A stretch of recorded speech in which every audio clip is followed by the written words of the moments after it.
دا ولات ولات ولات ولات چخا شیرینو دا ولات ولات ولات ولات چخا شیرینو حل به حل دست مردم جورو جران بنو حل به حل دست مردم جورو جران بنو ولات ولات ولات ولات ولات ولات چخا شیرینو حل به حل دست مردم جورو جران بنو حل به حل دست مردم جورو جران بنو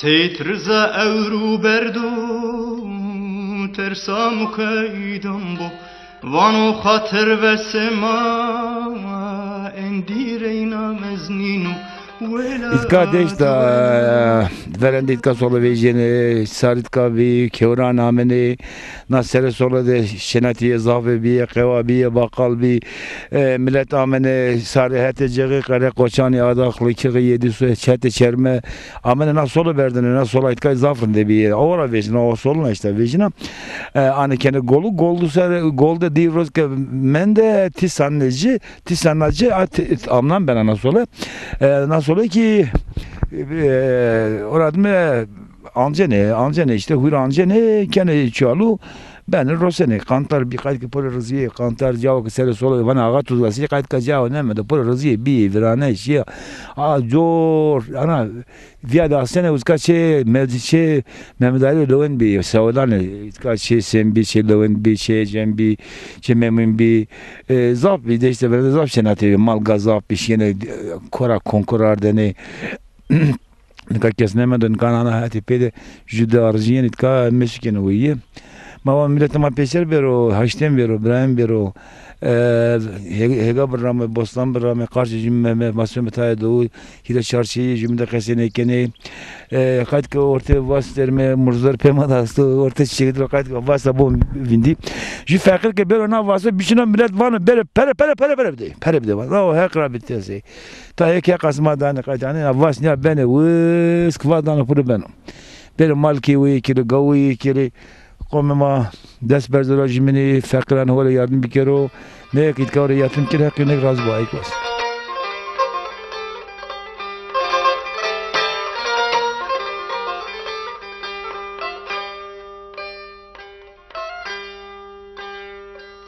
ترمس نخر پتو تو وان آخر پتو در آواجی خورمز کرده زلمانی ساری ترکو در آواجی خورمز کرده زلمانی ساری رومی ولات ولات ولات ولات ولات ولات چقا شیرینو حلوه حل دستی مردم جورو جرانی بنو حلوه حل دستی مردم Merhaba sayın seyirciler, biz Plümbür Balpayam ilçesindeyiz. Balpayam eski ismi değişti. Yanımızda Zeki Tosun var abimiz. Hiber ve Balpayam tuzunu almış, işletmesini yapıyor. Fakat bu Balpayam 25-30 senedir boş, yıkılmış, ambar yıkılmış, köyü Naye'ydi, Balpayam Naye'ydi. Naye'ye bağlı köyler vardı. Altın Hüseyin, Kızıl Mescid, Ağaç Şenlik, Mahmudu, birçok yer vardı Karadevren. Şimdi hiçbirisi Balpayam Naye istasyonuna düştü. Şu anda Karadevren'e bağlandı. Burada tuz çıkıyordu. Ben inanıyorum ki Türkiye'nin en kaliteli kaynak tuzu Balpayam tuzudur. Çok uzun süreden beri bu sene doğal koşulları, yağmur Doğadan dolayı yeni gelip burada çalışmalara başladılar. Bu tuzu yine üretime geçirmeye çalışıyorlar. Emek veriyor bu coğrafyaya. Bu coğrafyanın gerçekten ihtiyacı var. Yatırımlara, kendi kaynaklarına dönmeye, kendi insanını bu bölgede istihdam etmeye ihtiyacı var. Merhaba, önce sizi kutluyorum. Merhaba, sağ olun, teşekkür ederim. Sizlere de ben de sizlere teşekkür ediyorum Kanal 10 olarak. Buraya geldiniz, zahmet ettiniz. Bakın bu doğa çok güzel bir yer. Doğal ürünler, doğası bozulmamış yerde üretilen ürünlerdir. Bu kaynak tuzlası, Balpayam kaynak tuzlası yani ağa tuzlası Türkiye'de en derece olarak, kalite olarak birinci. Burada yıllardan beri az da olsa bir üretim falan oluyordu ama bundan sonra bugünden itibaren burayı benim bir amcamın torunu çalıştırıyor. Ben de eski işletme müdürü olarak ona teknik danışmanlık yapıyorum, yol gösteriyorum. Ve burası gerçekten kaynak tuzu dediğimiz zaman bu dağların altında bulunan kaya tuzunun yatağından tatlı suyun geçmesi sonucu eriterek iyon halinde bünyesine bir noktada çıkıyor. Bakın bu dağlar hep tertemiz, doğası bozulmamış. Ve burada üretilen tuz, tuzun kaymağıdır. Dünyada 4 çeşit tuz üretilir. Bir, göl, deniz, kaya ve kaynak. Kaynak bunların kaymağı aynı yoğurttaki kaymak gibidir. Ve çok kıymetlidir, çok kalitelidir. Hiç içinde bir katkı maddesi olmadan üretildiği şekilde tüketilen bir tuzdur.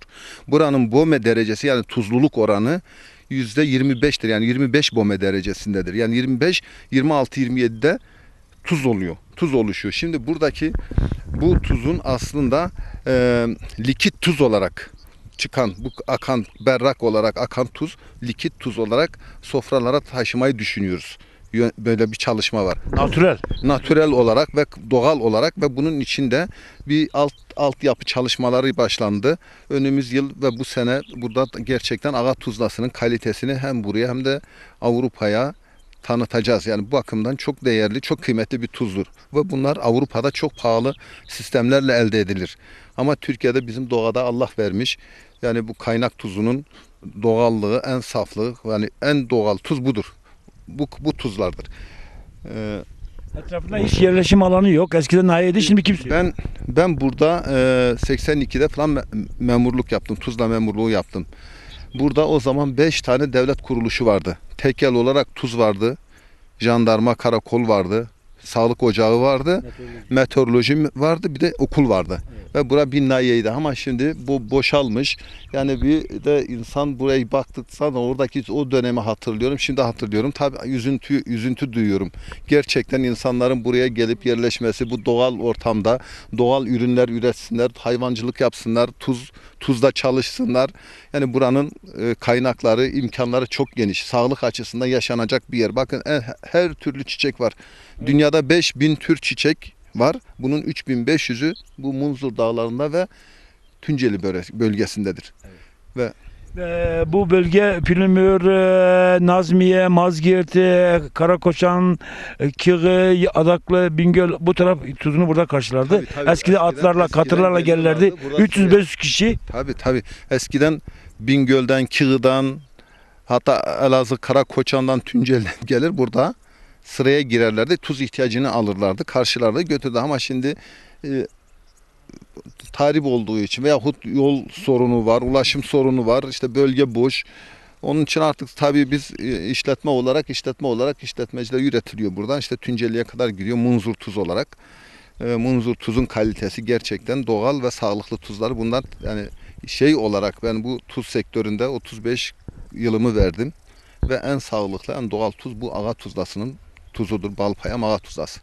Şimdi bazı yerlerde HES karakollar yapılıyor, HES'ler barajlar yapılıyor, madenler çıkarılıyor, alçı kireç madenleri çıkarılıyor, taş ocaklarında taş çıkarılıyor. Doğayı da tahrip ediyor bazı yerlerde. Özellikle ziyaret alanına denk geliyor. Fakat bu tuzlar kesinlikle hiç doğaya zararı yok. Bunların doğaya zararı yok. Üstelik doğaya faydası var. Şöyle faydası var. O tuzlu suyu siz bir havuzda biriktiriyorsunuz. Dışarı akıtmıyorsunuz. Tuz yapıyorsunuz. Bir yerde biriktiriyorsunuz. Havuzlar, göletlerden alıyorsunuz. Yer altından alıyorsunuz. Zaten yer altından geliyor. Kuyudan çekiliyor. Oradan alıyorsunuz. Bir havuzda üretiyorsunuz. Kaç gün bekletiliyor bu tuz? Hava şartlarına göre 3 günde bir çıkar. 3 günde bir, bu 3 günde bir, 4 günde bir. Çünkü buranın BOME derecesi çok yüksek. Kalitesi çok yüksek bu tuz. Yani kalitesi çok yüksek bir tuz.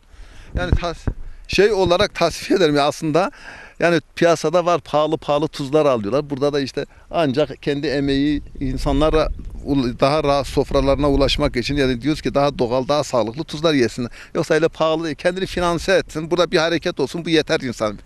Benim açımdan. Evet, eskiden Yeter ki- biz altın seneliydik. Biz fakir bir ailenin çocuğuyduk. Rahmetli babam kızla. Rahmetli babam katırla gelirdi. Burada tuz alırdı. Götürdü Kığı'nın köylerine. Tuzu, buğday karşılığı, patates Evet, veya evet, para öyle. karşılığı satardı. Bizim rızkımızı böyle kazanırdı. Bizim bu tuz göllerine, hep tuza biraz vefamız var. Ekmek hakkı, tuz hakkı derler. Tabii Alevi inancında bu da var. Tabii doğru doğru. Eskiden hep öyleydi, evet. Gelirlerdi, kalırlardı, alırlardı, satarlardı. Bir hareketlilik vardı ama şimdi bundan sonra inşallah daha güzel şeyler üretiriz. Daha kaliteli, daha likit tuz, daha doğal, ülkemize, insanlarımıza daha güzel kaliteli tuzu sunarız. Bundan da mutluluk duyarız. Yani daha herkesin sofrasına ulaşmaya çalışırız. Ama dersin tabii üretim ölçüsü miktarında. Yani kaynak tuzlar tuzun kaymağıdır. Yani tuzun en kalitelisini istiyorlarsa kaynak tuzunu kullansınlar. Yani Burası bu Pülümür'e uzak. Türkiye'de de başka yerlerde bir sürü kaynak tuzlaları var. Ha, bu bölgeye ihtiyacını ancak karşılar veyahut işte bu bölgeden gitmiş insanlar özellikle arıyor. Buradan kullanmış insanlar devamlı İstanbul'da, İzmir'den, hatta Almanya'dan işte yurt dışına gitmiş. Buranın tuzunu talep ediyor. Ama ne zaman üretim başladı, ne zaman gelecek, nasıl ulaşabiliriz, nasıl alabiliriz? Bir de bu bölge tabii yol altyapısı da yok. Burası Pülümür'e 25 kilometre uzak. Yolları çok kötü, asfalt değil. Onu da söyleyeyim, yani tabii maliyeti var. 25-30 sene bura boş kalmış. Altyapısı yeni yeni. Bakın 27 Pülümür'den buraya 27 kilometre boyunca 27 kilometre boyunca yol stabilize işte yapılıyor ama insanlar yok. Yani her şey insanla güzel. Doğanın güzelliği de insanın güzelliğidir. Yani yansıyor, oraya bir noktada yansıyor. Bu köyün daha farklı güzellikleri var. Yani her şey insanla güzel olur. Yaparsanız güzel olur. Sahiplenirseniz güzel olur. Aslında kendi doğamıza, yani Tunceli'de bakın doğal besleniyor. Buradaki geçen istatistiklerde dikkat edersen en uzun yaşayan insan Tunceli ve nerede? Muğla. Yani niye bu doğaya borçludur insanların aslında yaz tatillerini gelip burada yani dağ turizmi kendi köylerinde yaşasınlar, üretsinler, yardımcı olsunlar ve buradaki bakın bu doğaya bakın bu havaya bulamazsınız başka yerde. Evet. Egzoz yok, dumanı yok, kirlilik yok, bir şey yok. Bakın doğa envai türlü çiçek var işte bu yağan yağmurlar işte kar eriyor. Neye geliyor? Suya karışıyor. İçtiğimiz suya karışıyor bu çiçeklerin. Bir bal olarak geliyor. Evet. Buradan 10-12 kilometre ileride bir ılacağımız var. O da bir doğa harikası. O da 30 senedir tarif edilmiş. Oraya da gidip göreceğiz. Ama inşallah bir çalışma var. Tabii bilmiyorum bir çalışma var inşallah insanlarımız buraya da güzel bir yatırım yapar. Yani o Ilıca'yı ben burada görevdim çalışıyorken o zaman Tuzla'da memurken babam rahatsızdı. Ben oraya götürmüştüm. Bayağı şifalıydı ve hatta oradan bir yaşlı adam Adana'dan mı o bölgeden gelmişti. Dedi ki ben Türkiye'de gitmedim. Ilıca kaplıca kalmadı. Ben gel dedim burada şifa buldum. Yaşlı bir adamdı o zaman 1982'de. Yani hakikaten öyle bir şey olursa çok güzel bir şey yani. Başarılar dilerim. Sizin gibi insanların gerçekten kendi coğrafyasına yatırım yapması, burada İslam yaratmasını istiyoruz. Barışın gelmesini, kardeşliğin gelmesini istiyoruz. Kimsenin anası ağlamasın diyoruz biz. Tabii yani doğru olan şey bu. İnsan can güvenliğiyle, güvenlik her şeyin başında gelir. Yani güvenli bir ortam olmayınca yatırımcı da gelmez, insan da gelmez. Yani bu doğanın güzelliği dedim demin insanla güzeldir. Her şey insanla. İnsanımız gelecek, yerleşecek ki buranın hareketliliği olsun, doğallığı olsun. Buranın balı, özellikle balı mesela bu bölgede anzer bitkisi de var ama biz bunları araştırıp şey edemiyoruz yani anzer bitkisi de var mesela. Munzur Dağları'nda anzer bitkisi de var. Yani bu bakın Bu gördüğümüz dağlarda bizim kameralarımızda var çekecek. İnan ki bir hayvan görmedik, bir hayvan sürüsü görmedik. yani yok. Yani bu otlar, bu şeyler böyle kuruyor, gidiyor. Ya biçilmiyor, değerlendirilmiyor. Çok teşekkür ederim. Ben teşekkür ederim. Ayaklarınıza sağlık. Sağ olun.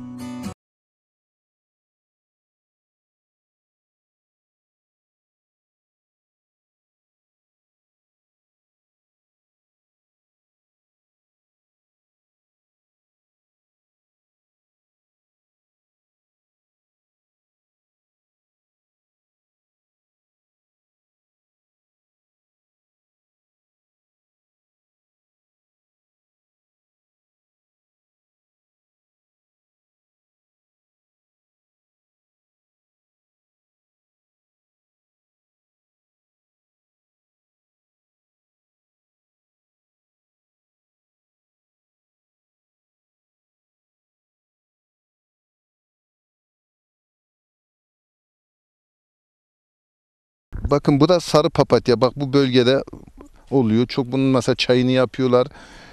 Kurutuyorlar. Çok güzel yani. Sarı papatya başka yerde yok. Bakın beyaz papatya var. Her çeşit yani.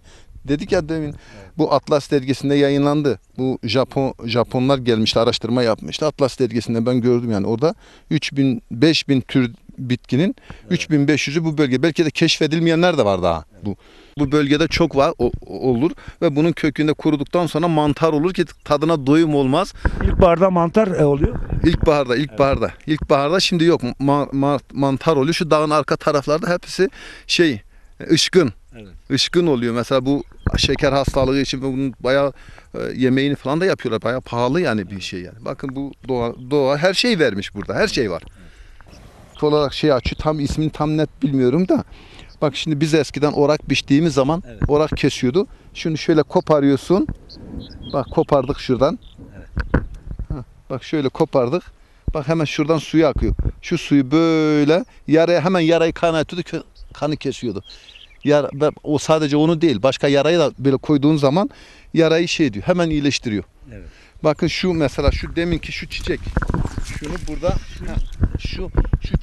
şunun bir benzeri var çiçek. Şu çiçek buradan bu köyde Mehmet Ali Levent Mehmet Ali 100 yaşında. Mehmet Ali Levent var. Evet. Mehmet Ali o şimdi bir okul müdürüne tarif etmişti. Mesela romatizma ayaklarına vuruyordu. Vuruyor, eziyor. Ondan sonra romatizma diye bir şey kalmıyordu. Evet. Tarif etmişti. Yani ben ona şahit oldum.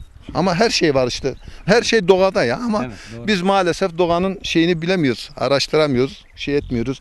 Bakın bu ortamda üretilen tuz, bu ortamda yapılan balcılık, arıcılık, süt, peynir, yağ, patates, soğan, bitki, her türlü meyve. Doğa harikası. Doğa. Evet, her şey doğal. Yani artık zamanımızda her şey G dolu oldu. Kanserolojik şeyler arttı. Kanser arttı. Doğal beslenmek lazım. Yani her şeyin doğalını almak lazım. Teşekkür ederim. Ben teşekkür ederim.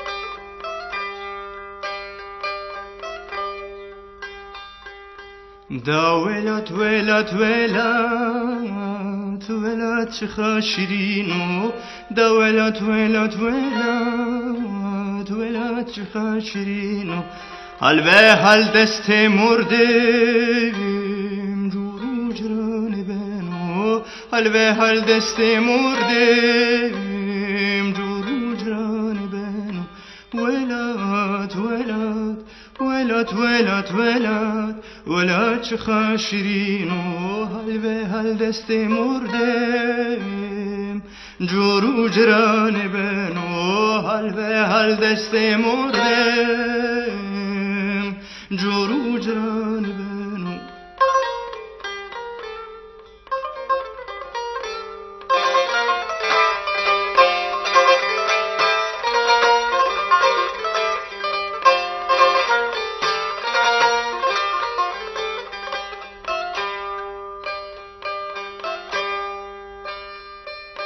سیت رزا اورو بردو ترسامو کیدم بو وانو خاطر وسما اندیر اینا مزنینو ولات ولات ولات ولات ولات ولات چخا شیرینو حال به حال دست مردم جورو جران بنو حال به حال دست مردم جران بنو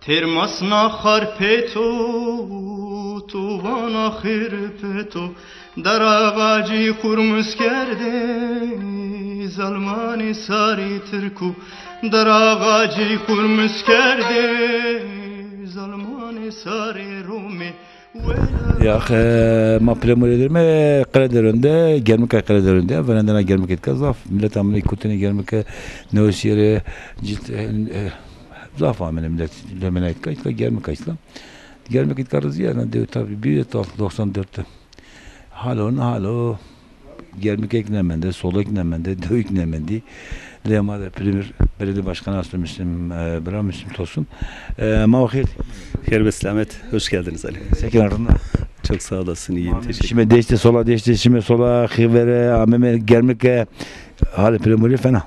Çok fena. Yani çok fena. Şöyle fena. Pülümür her geçen gün kan kaybeden, gittikçe küçülen bir ilçemiz.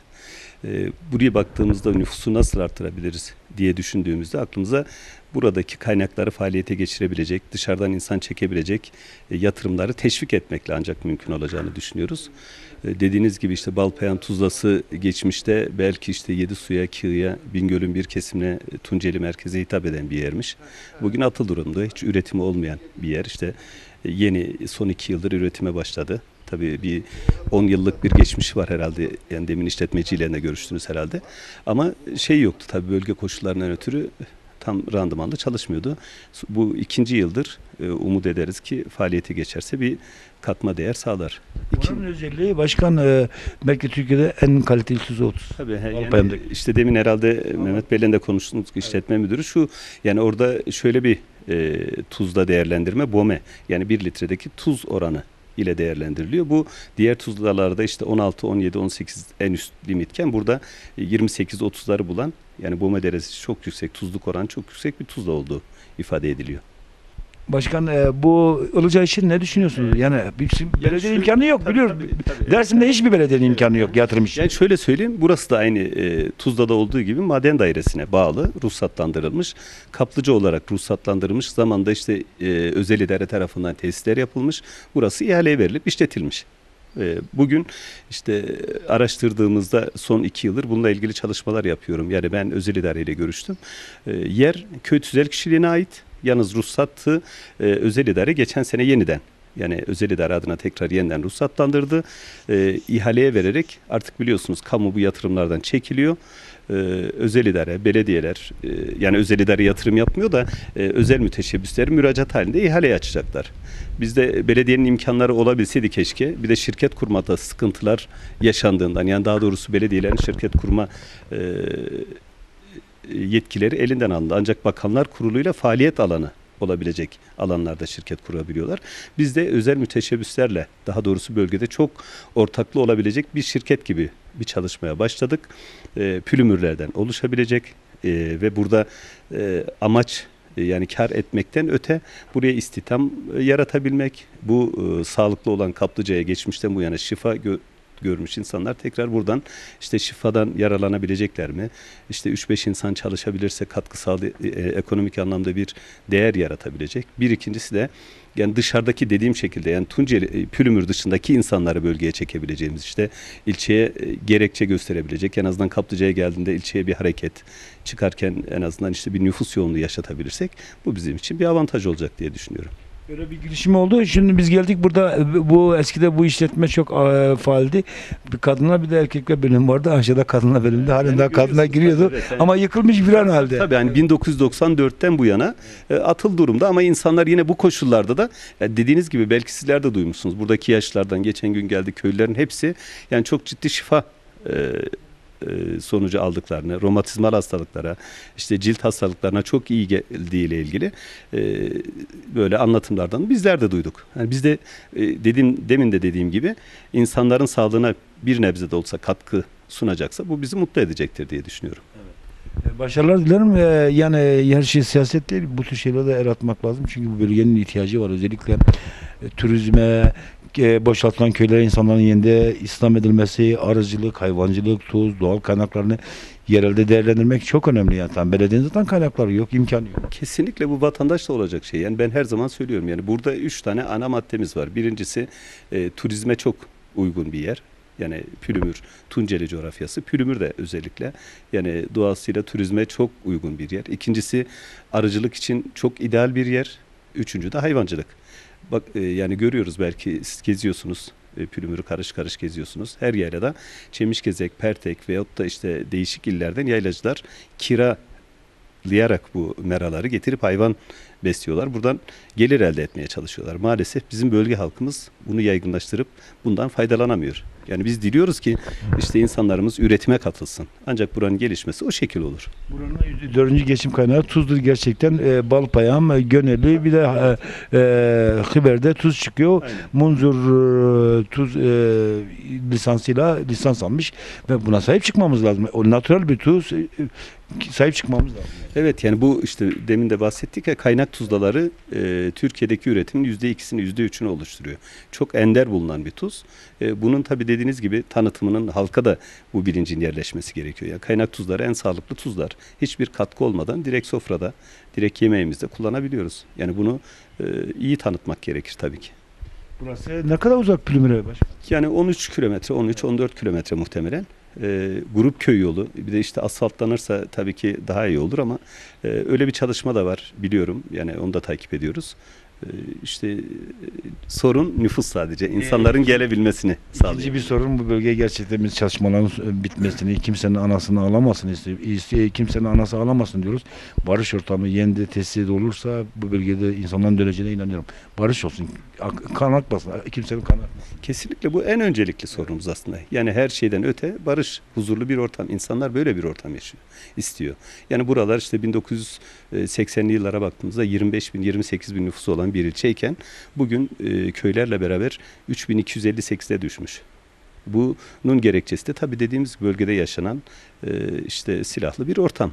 Biz her kimden olursa olsun kesinlikle şiddetten yana olmamasını, barışın en etkin bir silah olduğunu, yani silahların konuşulmamasını, açıkçası şiddetin konuşulmamasını.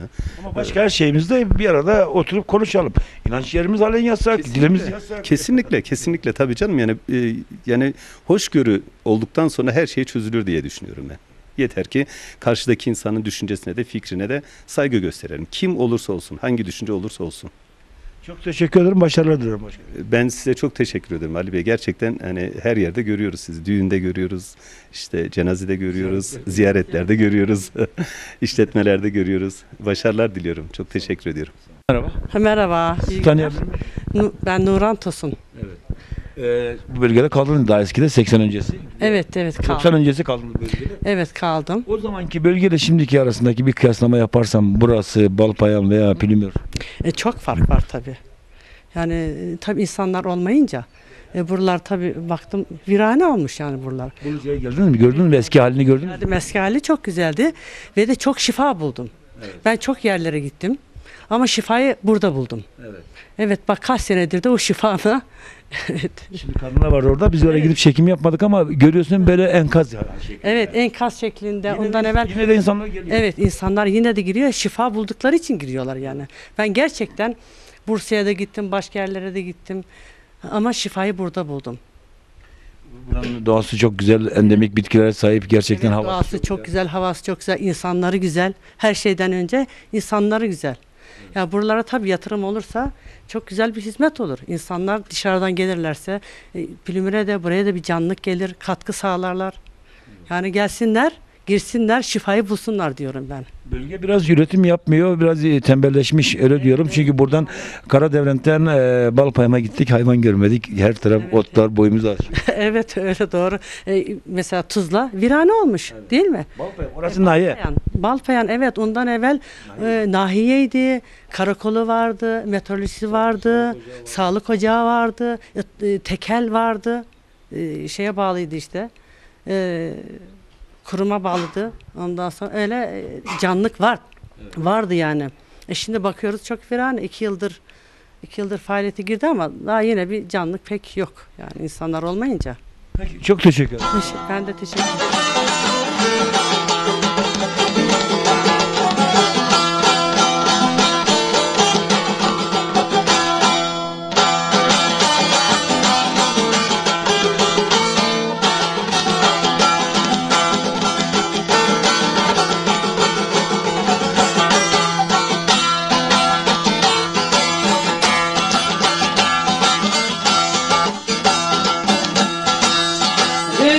Ben doğ سرمز دومانه زندگی من نظر ولاد خودم جابر روزانه مثل دنیا سن ملک دینا قناق و خانه كيف تشغل زادا راكرشم ولا تيخو دوانيخو مكانيخو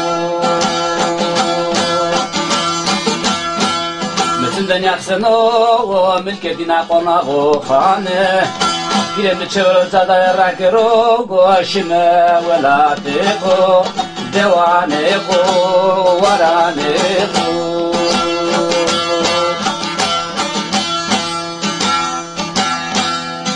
اسفت ولاد بیا درد کله نشتر زر مرا کمرا وسکی بیکوانه پیرم سلطان düzgün را تیرا پپگی بستان تو بی بپری مرخب مرخرا تیرا باغ بستان تو بی بپری مرخب مرخرا پیرم چور زاده راک روشم ولا تیخو مکانیخو ورانیخو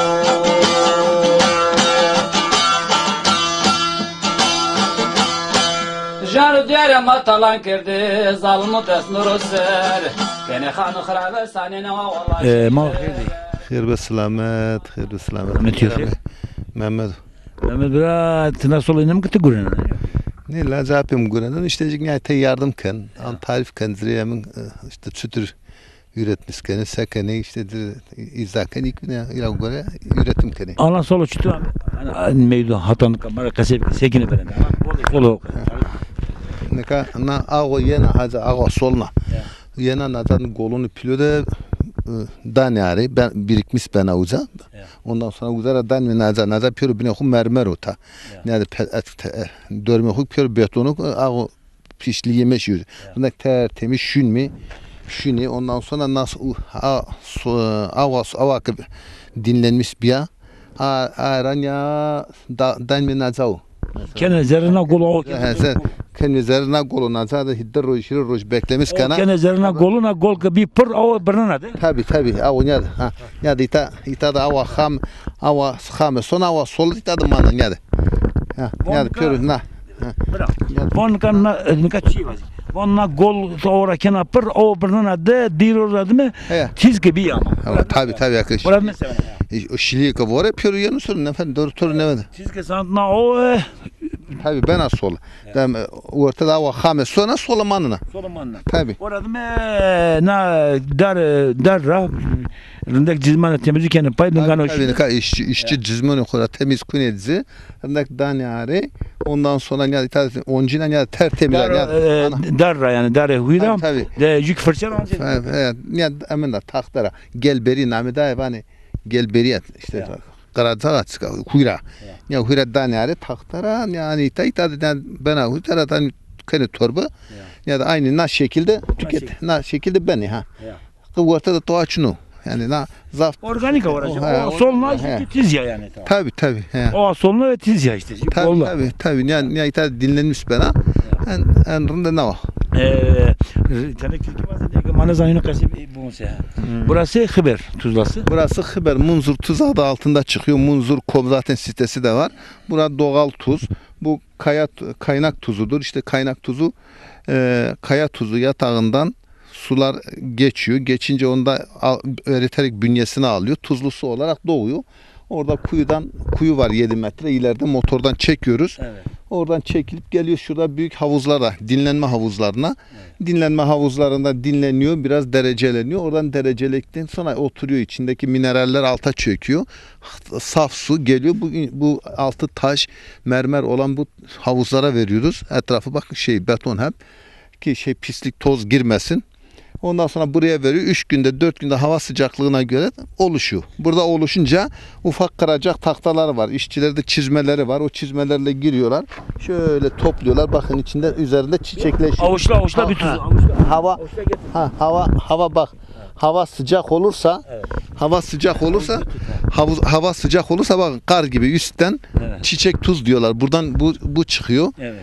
Bunu topluyoruz. Mesela hava eğer soğuk olursa alttan iri iri çıkıyor. Evet. Soğuktan dolayı alttan yapışıyor. Şimdi üstten olunca ince çıkıyor. Şimdi bunun içinde katkı maddesi yok. İşte bu şekilde alıp kullanıyoruz. En doğal, en temiz, en saf tuz. Bir de buranın derecelik oranı herhalde iyi. Derece oranı, kalitesi de çok yüksek derece. 23 bome derecesidir. İşte munzur tuz olarak buradan çıkıyor. Ondan sonra çuvallıyoruz. İşte Erzincan, Tunceli, İstanbul, işte İzmir isteyenler, buradan giden insanlar tanıyan, kaynak tuzu bunu bilenler istiyor, oraya gidiyor.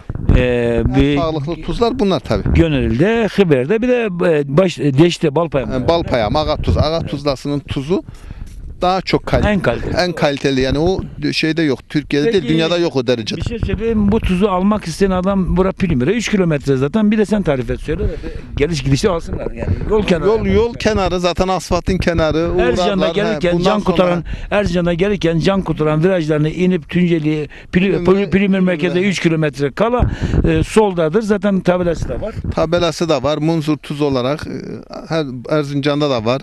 Yani en kaliteli, en doğal, temiz, sağlıklı tuzlar. Bir de Elazığ, Dersim, Erzincan yolunu kullanan Pülümür çıkışta 3 kilometre hemen rampaya varmadan yine bu sağda bu zehirde. Tabii hemen Burada yolun tuzunu kenarında. alabilirler. Gerçekten bizim babalarımız, dedelerimiz hep bu tuzu kullanmışlar. Yani Çok şimdi, kaliteli ve sağlıklı bir tuz. Mesela yani. gidiyorlar çok yüksek paralarla başka yerden alıyorlar, yüksek paralar ödüyorlar. Halbuki hiç doğal da değil ama en doğal, en sağlıklı, hem de ucuz. Evet. Yani ucuz, maliye ucuz, yani buradan alsınlar, en sağlıklı, en doğal tuz bu.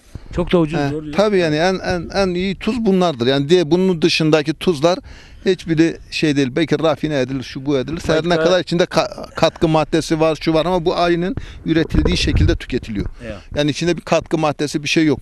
Dörmelik kaç çelik içine yani fabrika Yani doğal ortam, havası temiz, şeysi temiz, suyu temiz. Onun için bu sene daha yeni başlanıyor. Yeni temizlik yapıldı. Şimdi zaten 2-3 gün önce de bayağı bir yağdı. Temizlendi. Bundan sonra birkaç gün sonra iyice tertemiz olur buralar. Evet. Böyle bu sular böyle her tarafı böyle bağlayınca böyle pamuk kale gibi bembeyaz oluyor buralar. Bu tuzun kilona sola Avrupa'da çankatır bu. Vana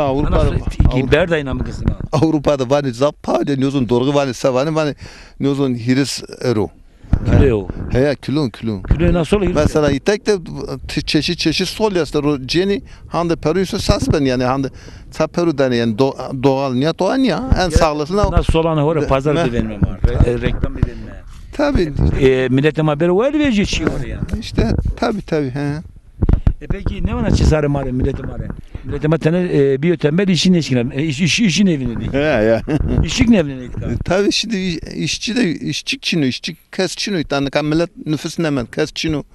İşte çalışan yok, bir şey yok. İşçi bulmakta zorluk çekiliyor yani. Burada işçi de yok, kişi de yok. Ben de pil kalkan mana sola Amerika katır asor rağmen nasıl barkerne berne hevra tevnunla değişkerine patates güretine perra rotine devre geçmeyin ki. Tabii hem bir ya Ravi na goneli de memur biyo hem bir goneli de aşinya o da memur biyo. Bu sıra millet amene kutene sıra derojiro rojmenden ki sol biceri. O ne bi ya kan temizanın karında tertemiz oncina Ravi ne bi Ravi piru bine hiç kemer bir çiler avraştın. Kan betonu mermero ne kadar temiz vezina. Peki smakana zarra plomori da hani yol çatıya ya. Uska kalaka rayı kulübe biraz yani sola gece geri jük amesi bir şeyden rınıyor. Uzan arada millet araba yani otobüs. Kalaka yani henik ben o işte uzan dukon da işte belmeden mi işte o sene uzan zaten ya üretime fazlanıyor sen ku işte güta da sonuna millete mayeni yıkızonun interacini ceni bene ya yani. Peki rın kısmaytka güvenini tabii ka heka hasta heka sola hasta heka ciranın hasta heka mordemeni hasta heka dar veri hasta heka çüşko hasta magereke var vecmi golati horitka golati mi? Tabii bunlar bizim işletmeler yani şeyin değerleri bu böyle ufak tefek şeyler işte işletmeler olacak ki buralar canlansın yoksa canlanmaz. Tarım olacak. Doğal organik tarım üretilecek, hayvancılık, arıcılık, işte bu kaplıca, işte bu tuz böyle yavaş yavaş işte turizme yönelik yani yatırım olması lazım. O da başka dışarıdan kimse gelmeyeceğine göre buradaki insanların kolektif olarak bir araya gelerek kendi değerlerine, kendi memleketine, yörelerine sahip çıkmaları lazım. Çok teşekkür ederim. Başarılar. Teşekkür ediyorum. İsmail razı bu. Amin, sağ ol, kheramat, munum, serama. Ya Hızır, ya Sori Baba, ya Dızgın, ya Nefesi Halacı Mansuri, Sultan Saki, ya Zerdüştü kal. Ma plemoridir men de itka gonelya var. Dos xivere itka plemora zaf ne diyor. İtka sola vecina, deşte sola vecina, deşte mara ne diyor, sola deşte zanarında. Na sola na işte o soluna vecina erzene o soluna erzene golu gol gibi gol işte gol gibi pır o bernene de duraz zehir roz de tizke kızmış bir ana Kur'ancının solata manna dar fırçara anjene niye kendi ani kan anjene niye kendi orada demek ben kendi şu alı verene kendi şu alı kendi bernin rotene ne bek ambalaj geldi o imalat kendi itka rosene ben pazarlı dükkanım Erzurum'da Elazığ'da Dersim'de. Hatta ben İstanbul tabi Almanya nasıl olmaz altında. Kusura nasıl olama o gazete tane gırsa ayki verende maddesler aradın ra ya ki hudi kere ben her şey zaf olsa zafrında naturala madde kimyasal madde içine dürmede fabrika içine şey içine mavame her şey kare bir kere iş bir kere cevap kare bir iş bir uska itikatik ben zanik benim millet gorlat olarak alışkanım manya vakı bir fetelme solanı hore gelmekane hore narad mek mavakı beseker şimelana hengeme pelin vori dersim çütürüyor yinu mavakı tane bir fetelme mamam haçtım bero İbrahim bero bratem bero kes memrendi beso milletime buluyor karşı mevo desperdijimin ser ayık vazi sola nasıl sola vane hakka sola sakanın derdi canasta haçtım bero o şeyde bu anacı framda bir metelo ne kadar diasporaları poruna var vejin ek bir nakamolu var vejin sola iki var vejin ana mikromun ekstra sorunlardı Dara goza asmori Teu smori sana vama bitari Teu bitari ben gedina bibari Teu bibari ben gedina bibari Teu bibari dara goze pelgreze memevaze vadare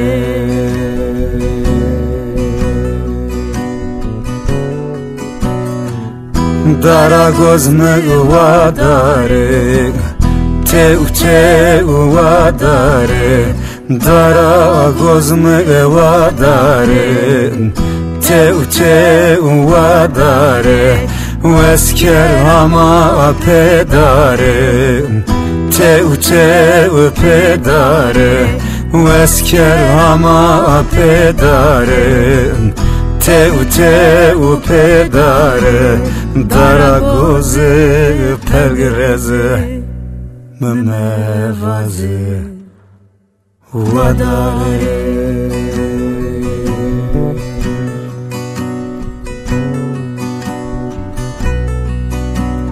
Dara goza smori Teu smori sana vama bitari Teu bitari ben gedina bibari Teu bibari ben gedina bibari Teu bibari dara goze pelgreze memevaze vadare